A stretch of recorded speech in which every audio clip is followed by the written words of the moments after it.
The Miami Dolphins are set for a huge Monday Night Football clash against the New York Jets to wrap up Week 4, and the stakes couldn't be higher.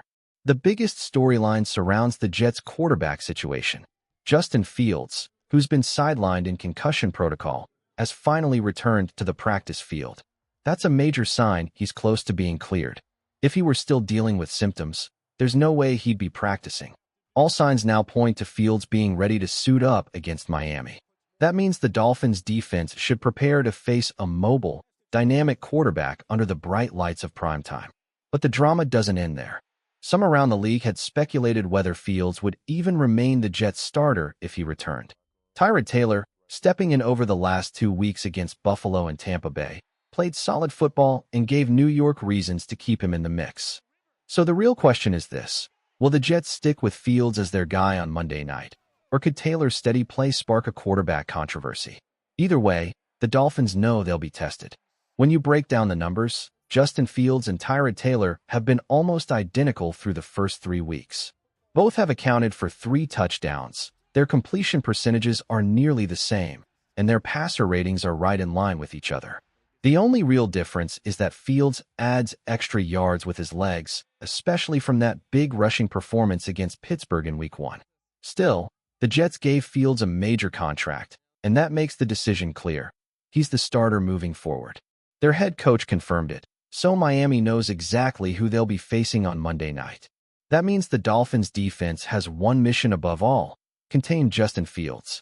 It's not about highlight sacks, it's about discipline. Edge rushers like Bradley Chubb and Jalen Phillips can't overcommit and let Fields slip outside. Interior guys have to stay tight and collapse the pocket without opening running lanes.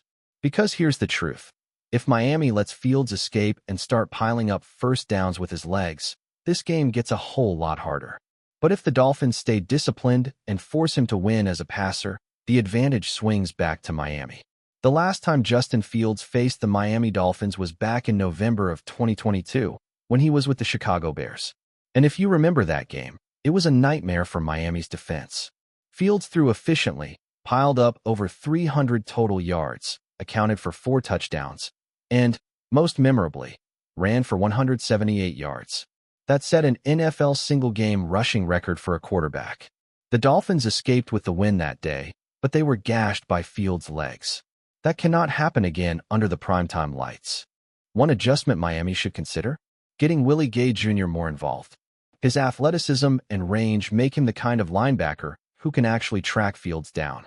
Whether it's as a spy, in coverage, or even as a blitzer, Gay has the skill set to disrupt a quarterback who thrives outside the pocket.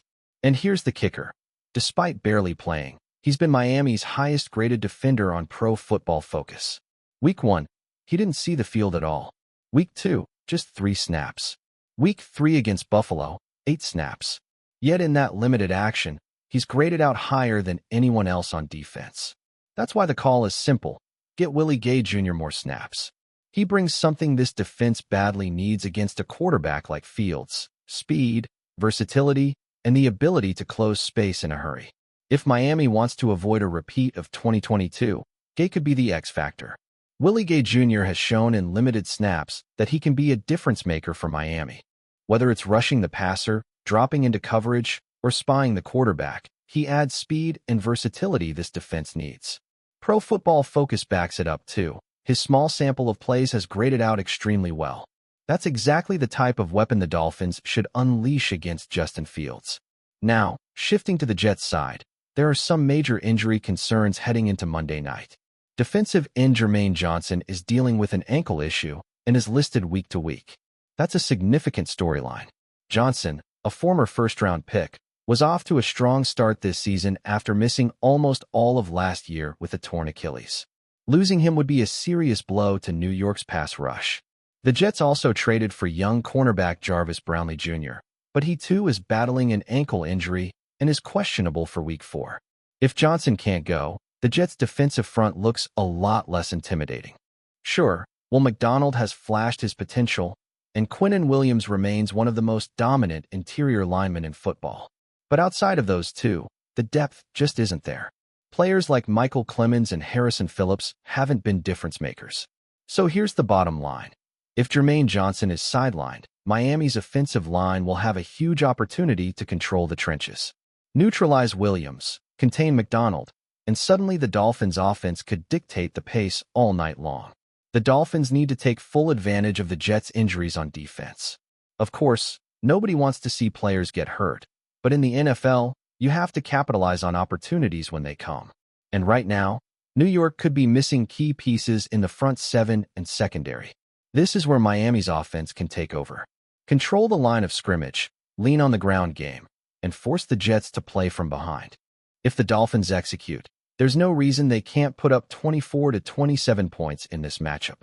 With the Jets' defense weakened, this is Miami's chance to impose their will, methodical drives, explosive plays, and balance between the run and pass. If the Dolphins seize that edge, Monday night could swing firmly in their favor. Let's shift focus to a major addition for Miami. Darren Waller is finally set to make his Dolphins debut on Monday night. After missing the first 3 weeks with a hip injury, the veteran tight end is expected to suit up, though on a limited snap count. Mike McDaniel has hinted at how they'll use him, situationally, in third-down passing spots and especially in the red zone. And that's exactly where Waller can shine. At 6 feet 6 inches and 240 pounds, Waller is a mismatch nightmare when healthy. Linebackers are too slow to stay with him, and safeties struggle to match his size and athleticism. Even though he hasn't played in a while, his track record with the Raiders and Giants showed just how dangerous he can be when the field gets tight. If the Dolphins can work him in near the goal line, Waller gives them another weapon in close quarters, someone who can win those one-on-one battles and tilt the game when every yard matters.